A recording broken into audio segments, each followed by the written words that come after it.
So an American college student has been sentenced to 15 years of hard labor for drunkenly trying to steal a sign from a hotel.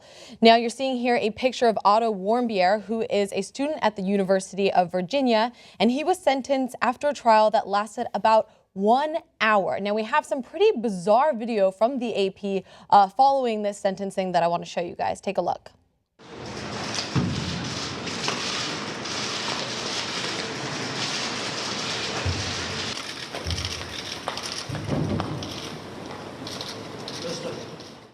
Now, obviously, his movement there does look pretty bizarre, and I want to give you guys some context for why he is being sentenced to these 15 years of hard labor. Now, he was charged with subversion under Article 60 of North Korea's criminal code. The court held that he had committed a crime pursuant to the U.S. government's hostile policy towards the North in a bid to impair the unity of its people after entering it as a tourist. Now, Warmbier had said he tried to steal a propaganda banner as a trophy for an acquaintance who wanted to hang it in her church. Now, this church is the Friendship United Methodist Church in Wyoming. And in a tearful statement that Warmbier made before his trial, he told a gathering of reporters in Pyongyang he was offered a used car worth $10,000 if he could get a propaganda banner. And he was also told that if he was detained and didn't return, so he knew this was an option, that $200,000 would be paid to his mother in the form of a charitable donation. And to kind of put this even more in context for you guys, his family is suffering from severe financial difficulties. There are some other sort of factors that people are making assumptions about. He was trying to get into a secret society at his school back in the U.S. And obviously all of this is I think, particularly important following Obama's executive order to kind of increase the sanctions against North Korea. So I have a lot of thoughts on this, but first, do we know exactly how he was there right now? Yeah, so he went on a New Year trip, and you're actually allowed to be a tourist in North Korea, and there's certain sort of, the U.S. obviously would like to dissuade people from doing that, and they have the, that's on the list of places not to go. But he went as a tourist during a New Year trip, and some hotels do offer some tourist areas within the establishment that he was staying at. I guess he got drunk one night. Allegedly got drunk and allegedly tried to steal this sign, and that's where we are now. Well, all right, so when I looked into this story, right, I understand that, for one, I don't imagine that it was a very diplomatic court hearing, right? The way I imagine a North Korea court hearing is kind of like The Dark Knight Rises, where Scarecrow brings out the victims and just sits them there and, like, it's either death or exile through death, right? So I don't imagine they're going to, like, not to that extent, but nonetheless, one thing that has to be brought up is, all right, you're going to be discouraged from going to somewhere like North Korea, right, where the tensions are so high at the moment with the sanctions that are in place. But when going, like, you need to be sensitive to some of these issues. And North Korea is not the only example, right? So specifically talking about Americans going to other countries, and there may be things in other countries culturally that they don't understand, right? But you got to observe them and try not to do anything that could put yourself in jeopardy. I remember in the Coliseum, the two American girls from California thought it'd be a good idea to scribe their name in amongst the Coliseum. And I'm like, come on, like, you got to understand that different cultures are not going to be, obviously, find that as funny or as a joke. And specifically in North Korea, where it's so hostile, and they're not going to take that into consideration. They're going to take into the fact that it's just a mistake. And everyone makes mistakes. Trust me, I understand that. But that's where it's a tough story to look into. Yeah.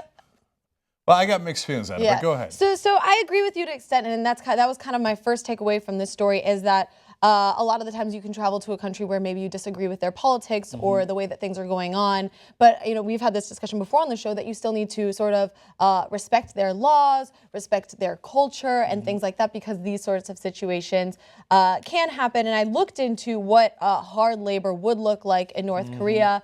And obviously it involves just 12 to 15-hour workdays, really hazardous working conditions. They're on a diet of corn and salt. They get one set of clothes for the entire time that they are in, in this process of their sentencing. And many die actually of malnutrition because they're only being fed corn. So that was my initial thought, is like, okay, he should have been respectful. Like, dude, like, you knew you were going to North Korea. But then I watched the video of him pleading for them to give him a pardon. and he's crying, and I looked at his birthday, and he's the same age of my sister, and like my sister's a smart girl, but like we all make mistakes, and it broke my heart. Like I started tearing up because he went to North Korea, and then it's complicated by the matter that he was promised that maybe he would get money for doing this act, and he's in severe financial troubles. So then I started having mixed feelings about it all. That's the strangest part of the story. This story has a lot of weird turns, right? So here's my mixed feelings on it. First of all, yeah, I'm with Francis. A lot of time Americans go places, and in Rome they write their name into the Colosseum, and they think, ha ha. And then when they get busted for it, they're like, whoa, whoa, I'm American. Yeah. I'm an American is not an answer to committing a local crime, right? So, no, you still have to deal with the consequences of the local laws. Now, in Rome, I think most people are going to say that's not a good answer. Now, in North Korea, it is The worst answer. yeah, it's not it's not one of the worst governments in the world. It's probably the worst government in the world. So I'm not respecting their laws. The law saying that you can't take down a propaganda poster and you're going to get 15 years in hard labor is an atrocious, horrific law.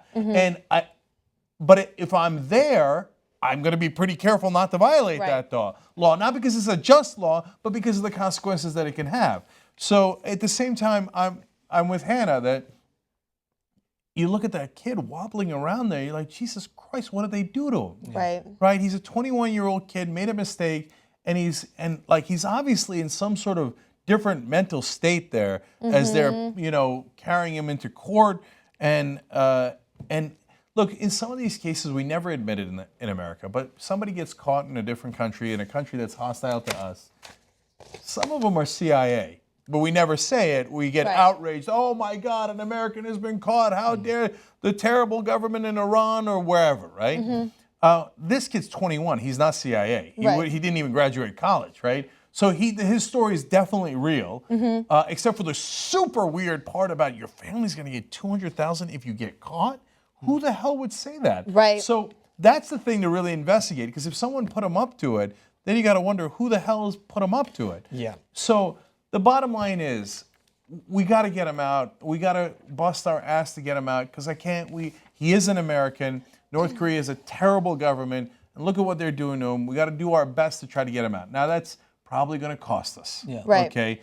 And so that's what drives me crazy about the whole tourist industry to North Korea. That's what I was going to say. Is like, because this isn't the first time that we've seen this. I mean, how many cases have we seen of people being imprisoned in North Korea? Like, obviously, the most famous case of Lee and Laura Ling, where Bill Clinton went, of course, and basically got them out, is the price of allowing people to go and discover. Because, by the way, I'm not going to completely shoot it down straight away and be like, oh, why would anyone go to North Korea? Like, people are curious as to something that they don't really understand. North Korea is a curious nation, like how they go about their business, that without internet, without access to basically the outside world that we're used to. It is curious to go and see. But does that come at too much of a cost to put forward this tourist industry, to put forward these people and place them in risk if they're going to go forward and do stupid things? That's where it kind of outweighs it for me. Is it worth that risk? Because this is, as you mentioned, going to cost us. It's going to cost us even more so because tensions are so high at the moment. Right. We've got their dictator basically stating that I think it was their 4th nuclear test they ran. They've now got more sanctions placed on them than ever before.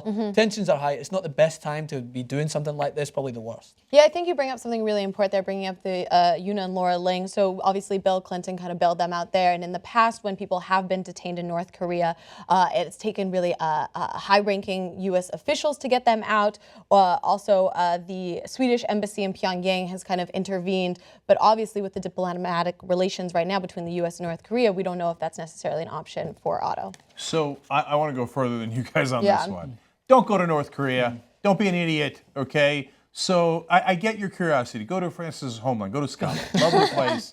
Plenty of things to be curious about, okay?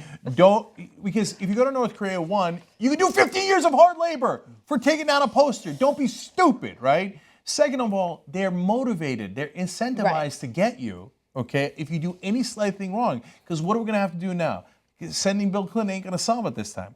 We're going to have to negotiate on sanctions, okay? Now that gives North Korean government, the worst government on the planet, leverage that they use against their own people. So, God damn it, don't go because you think it's fun to go to North Korea and you're such a badass. Well, you're not that bad, right? And yes, because we're decent people and we're Americans, we're going to come to try to rescue you.